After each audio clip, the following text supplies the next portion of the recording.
As I step off at the surface at Taurus Littrow, we'd like to dedicate the first step of Apollo 17 to all those who made it possible.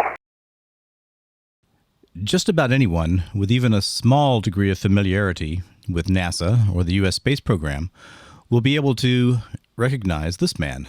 This is Neil Armstrong, first man on the moon.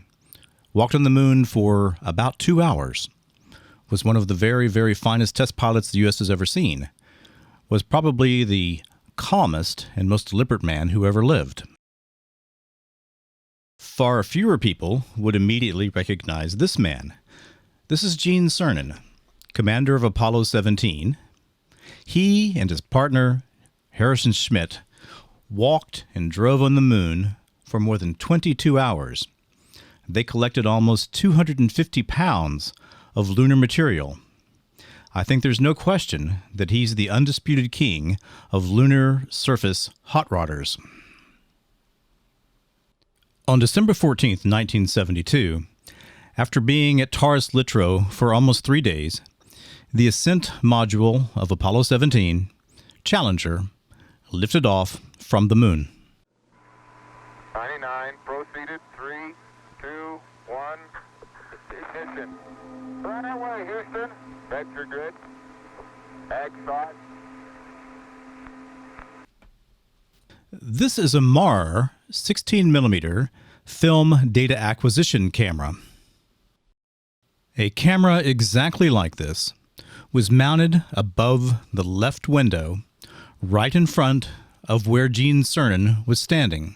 As they lifted off, this particular camera captured an image that should strike fear in the heart of moon landing deniers everywhere. Pitch over. Roger, you have good thrust.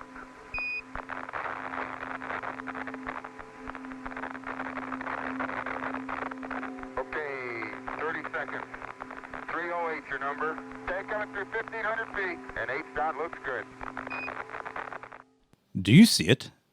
Those tracks, that irregular shape, those are the last marks that humans left on the moon. The moon is, for all meaningful purposes, immutable, totally unchangeable. In a million years, these tracks will look just as they do now.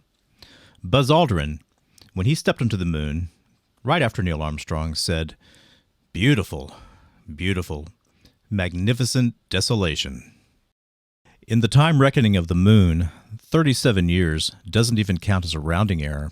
In 2009, the Lunar Reconnaissance Orbiter took the first information-rich photos of the Apollo 17 landing site since that liftoff in 1972. These were from 50 kilometers in height. 2 years later, they lowered the LRO to 25 kilometers in height. And suddenly, we had magnificent pictures of Buzz Aldrin's magnificent desolation. Even using a tool as simple and as limited as a video editor, it's trivial to see that these two photographs are showing exactly the same area on the moon.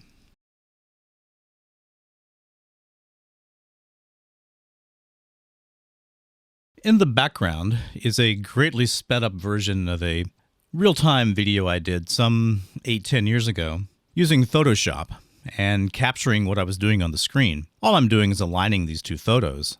The 72 DAC photo, of course, was taken from an entirely different angle from the LRO photos, so it took some time to get these to correct for that parallax distortion. Anyway, I've had a number of people ask me to redo this and to explain what I'm doing as I go, as they find it hard to understand. So that's what's coming up next.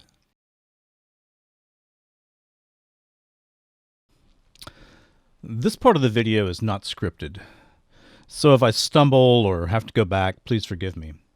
About a year ago, I stopped using Photoshop and started using Affinity, simply because I got tired of paying to use Photoshop every single month.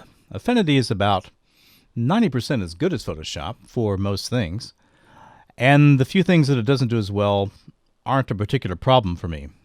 So, in making this sort of comparison, I started with the later LRO photo, this is the higher resolution 25-kilometer photo. And first off, I just always stop and marvel at what a beautiful thing it is we're looking at. Here's the LEM. Here's the lunar rover. This is, of course, where they walked out to install the scientific packages. And these double tracks are where the rover, those are the wheel tracks of the rover. And of course, they went quite a ways from the LEM. They went about 1 kilometer away. But anyway, it's just an absolutely gorgeous thing. So if you zoom in, you can see the shadow of the descent module for the LEM. So let me come back out. Let's kind of center this. So the very first thing that I did was I created what I'm calling an alignment triangle. So there were three clear landmarks. There's the LEM, this large crater up here, and then the smaller crater that's very easily associated with this notch in the traverse path. Now, once you've done that, this is what you're trying to align to.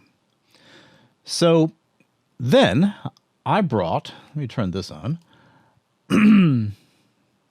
I brought the data camera photo over this. Now let me just switch back and forth so you can see what's going on here. Okay, there's the LRO photo overlaid with the Datacam photo. I mean, as you can see, I've already got it pretty close.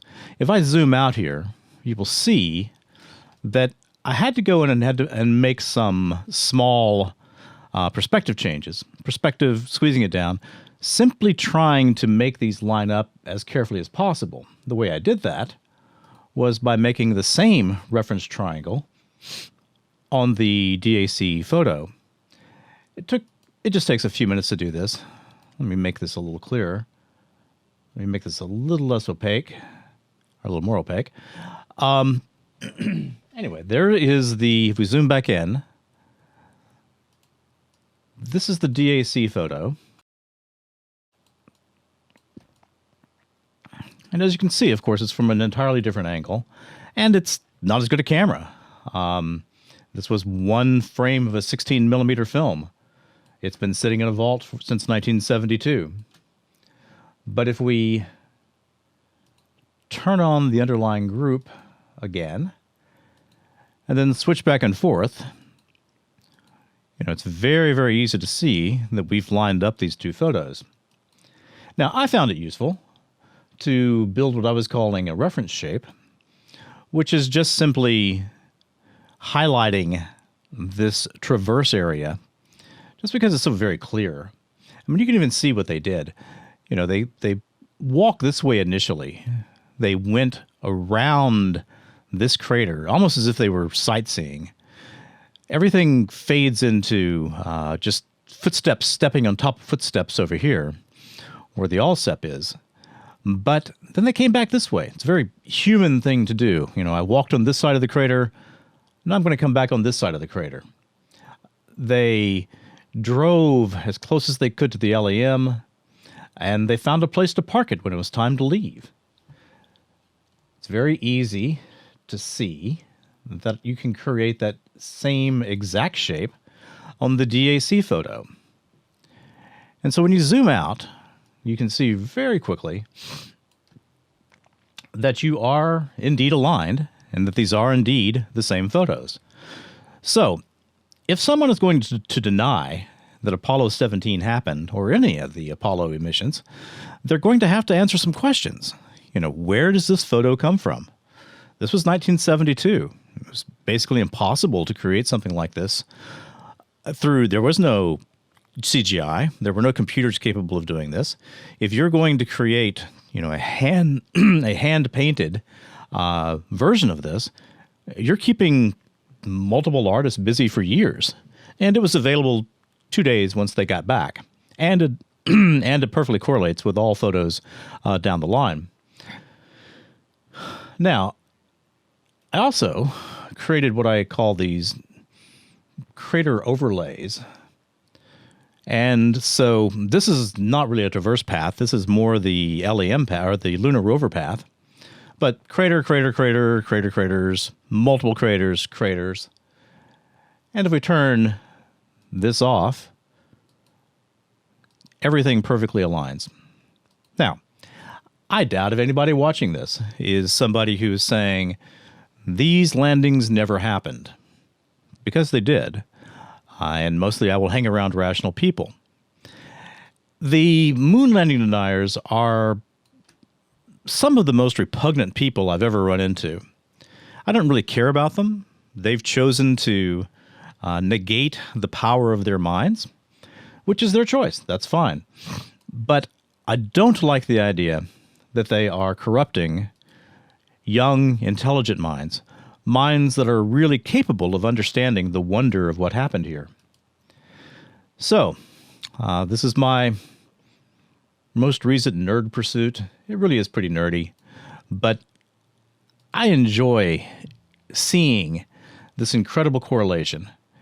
And I wonder, when the first people who saw the 1972 DAC film, once they saw this traverse path and the LSEP package and everything they could see on there, did any of them think, in 40, 45, 50 years, we're going to have absolute correlation from a satellite concerning this photo? I doubt if they did, but I'm very glad we do.